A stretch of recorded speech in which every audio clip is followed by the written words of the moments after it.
রক্তের দাগ কতজন হবে যেটা আমাকে লেখা আছে তুলে নিলে হবে। পায়ের মধ্যে মোটামুটি মার দিচ্ছে। পায়েও কোবাইছে এখানে কি মাথায় কি কোবাইছে বাড়ি মাছ ফাটে গেছে একদম। মাথায় ফেটে গেছে হ্যাঁ 10টা সালে 10টা সিলাইছে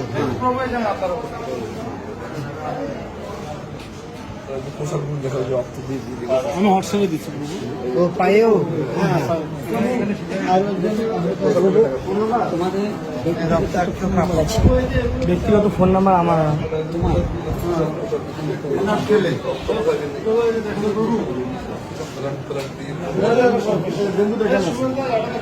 আরেকজন আহত হয়েছে বলছে কি দেখি দেখি বাবা আপনার তো দেখা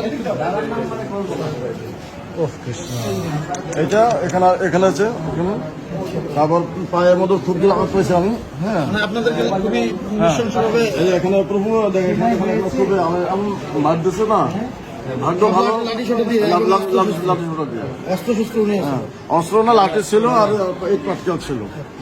ঠিক আছে ওদেরকে চেনেন না প্রভু আমরা তো চিনি না, আমরা তো লালমিয়ার থেকে আসছি। ওরা কোন দলের টলের কেউ কিছু বলছে না কেউ কিছু বলে নাই। হ্যাঁ তবে আমরা জানি যে ওরা হেফাজতে ইসলামের পক্ষে লোকজন ছিল। এখানে এই কথা অনেকে বললো হেফাজতে ইসলামের পক্ষে।